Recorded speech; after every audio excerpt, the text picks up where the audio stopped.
Relationships are broken between men and women, between the rich and the poor, between different religious systems, between different political systems. And those broken relationships then become broken communities, and then those broken communities become reinforced by broken systems, and then those broken systems eventually become where the whole entire culture is broken. The entire culture becomes broken. And so if brokenness is the real problem, then the solution is bring hope and healing into broken communities. So the thing that the set-free movement believes is that we must do two things at the same time. We must both work with compassion at the margins and work to bring hope and healing to broken communities. So we need to both work against injustice, help the homeless, speak out against racism, work to free slaves, on and on and on. Yeah, we need to do all those things. But at the same time, we've got to learn how to talk together again and how to accept one another, even though we disagree deeply. And we've got to learn how to be neighbors. We're neighbors together. You may not like the same music I like, and I might not like the same food you like, although I probably do. But we can still be friends. And you might vote differently than I vote. And you might worship differently than I do. But we can still respect one another. And we can still come together and say, okay, what can we agree on? Let's work on those things. And let's be friends. Let's be friends. So this is the whole heart and soul of the set-free movement. We want to serve with compassion at the margins and work to bring hope and healing to broken communities. It's about values and worldviews. It's not just about injustice. It's not just about human trafficking and what we do and what we don't do. All those things are driven by our value systems. They're all driven by our value systems. The most uncomfortable conversation I have when we talk about these things is about chocolate, because 70% of the world's chocolate comes from slavery. And you can see on the world map where slavery is grown, and it's grown in a very specific bandwidth around the world. And you can see what corporations are at these different places.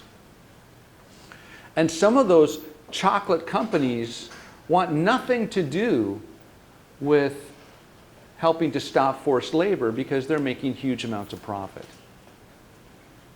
So you got companies like Hershey's Chocolate, which are making huge amounts of profits off of forced labor.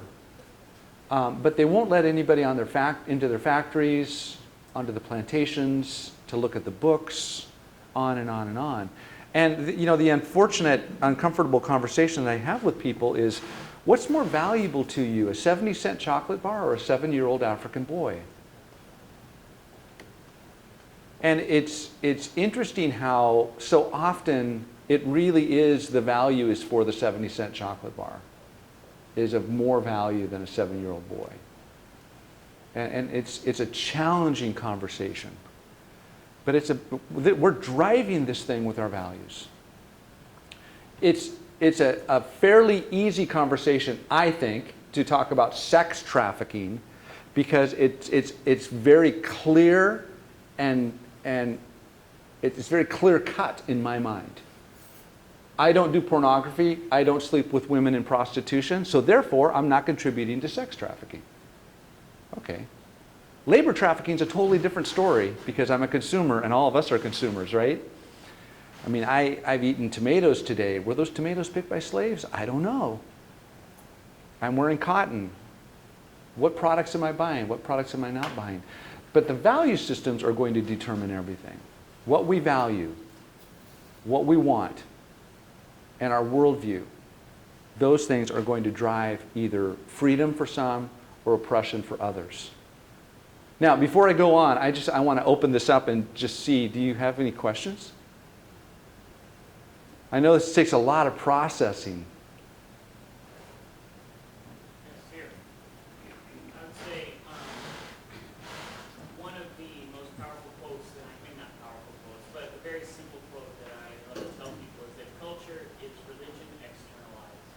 The culture will become what the root of the religion is. And when the root of the religion looks more at, selfish desires and like what can we get out of it, and it does not care about people, does not care about relationships, does not care about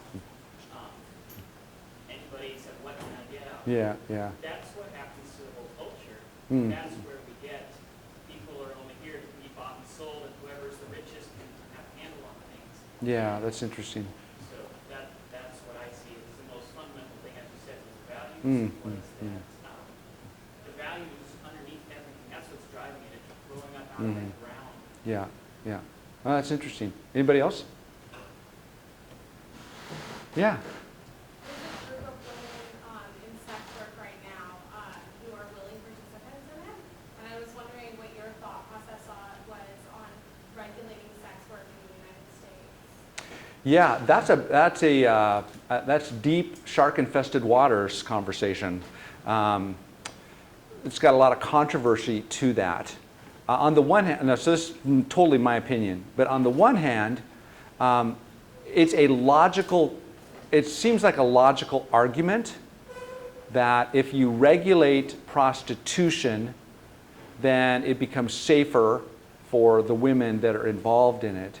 The reality is that when you look at what's going on in Sweden and then on what's going on in the Netherlands on the other hand, in Sweden, it's not accepted, it's illegal, and they punish the Johns, the men who buy sex, and they rehabilitate the women who sell sex. Whereas in the Netherlands, it's legal. In the Netherlands, about 75% of the women involved in prostitution are human trafficking victims. And it's really being controlled by the mafia, by the people under, the underground, in the darkness. So I think that conversation is somewhat hollow. I don't think when it comes down to the real logistics of how it works, it doesn't work. It doesn't work. Okay, are you ready to move into some more hopeful conversations? Because that's hard stuff. It's hard stuff. It is really hard stuff. So the Set Free movement was born about 10 years ago. I'm the founder, and after I came back from Thailand, I started to work within my faith community to encourage and empower and rally the troops around this. And this is our mission statement. We seek holistic freedom in order to create new futures and end modern slavery through community-based action. So again, it's back to community. We think broken community is the problem. So healing community that's functional is the solution, the real underground, the real underneath solution. And we do it in partnership with others. So we do it in partnership with others. So we have a strong partnership orientation, and we partner with everybody. We have partnered in the past with Jewish people of faith, with Muslim people of faith, with all sorts of different organizations, secular as well as Christian. We partner with everybody because we can all be part of the solution. Now, the model that we use is this. This is our model, and then I want to just tell you some stories. That we invite people to come together and form a team and to pray and then start to learn about the community and network within the community, and then eventually a strategy develops. This is called community asset learning. So you go out and you find out what's going on in your community. So you connect with the chief of police and the high school principal and teachers and business leaders and clergy leaders and people at the newspaper and people at the television news programs, and you look at the data. What's the county data? What's the city data? What's the teenage dropout rate? Where are the gangs? What's going on with racial tensions? On and on and on. And then you find those organizations that are serving in the community. Who's working with homeless youth? Who has food pantries and clothing pantries and soup kitchens? Who is doing what where? And you start to connect with them. You start to learn with them. And you start to know your community really, really well. And eventually a strategy comes out. And let me just tell you a couple stories. So this is our team in Southern Illinois. And my friend Ginger is right there. And I met Ginger 9 years ago. And remember, I told you Set Free Movement's 10 years old. So she came on board 9 years ago and she said, I don't know what to do. I don't know anything about this, but I want to do something about human trafficking. And I said to Ginger, I don't really know either because I'm just trying to figure this out. But why don't you get some people together to pray and learn and dialogue and network, and then eventually a strategy will come. And so that's what she did. They started to serve at the women's prison, which was down the road. They learned that women were being prostituted at the truck stop, which was right on the edge of town, and the police were arresting the women and driving to the county line, dropping them off, and then driving back. Because they didn't want to have anything to do with the women, just put them in somebody else's county. They started to go into education in the high schools. They did the art fair. They connected with the universities. They connected with businesses. They started to do fundraisers for different organizations, on and on and on. And after 3 years of doing that, they came to the conclusion that they really wanted to have a home for women. Because they learned that in the state of Illinois, there were only 8 beds. There were only 8 beds for survivors. That's not enough. So we want a home. I said, okay, great. How are you going to do that? We don't know. So they went back to the model. They started to pray. They started to visit organizations that had homes. And 6 months into all of this whole new adventure, somebody gave them a house on 5 acres and said, we've heard about what you're doing. We want to give you a house. Here's a house. The home needed new flooring. It needed painting. It needed roofing. So they went to the floor guy. Now remember, they've been involved in this community now for 4 years. Really involved. So they go to the floor guy and they say, this is what we're doing. He says, I know you. I know what you're doing. I'm going to give you the flooring at a discount. I'm going to come install it for free. Let's schedule when you want me to come. They go to the paint guy. The paint guy says, yeah, I know you. You spoke to my daughter's high school class. Now she's impossible to live with because all she wants to do is end human trafficking. So I'm going to give you the paint at a deep discount. They go to the roof guy, and you know what the roof guy said. When do you want me to come install it? I'll install it for free, and I'll sell it to you for cost. Now Eden's Glory is 4 years old, and they've helped 20 women find hope and healing out of human trafficking. Now one of those women, this woman right here, is the very first graduate of Eden's Glory. She was prostituting herself on the streets.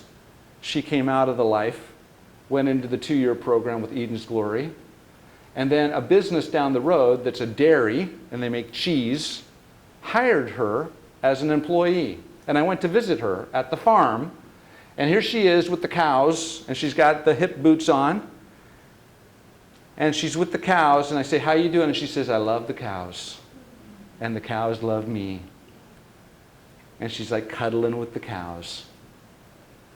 And this is there's power when a business comes alongside of a nonprofit like this and says, we want to help you. We want to help you in what you're doing. We want to make a difference. And so they hired this woman and they said, well, that's not enough. Let's put on a big dinner and raise a bunch of money.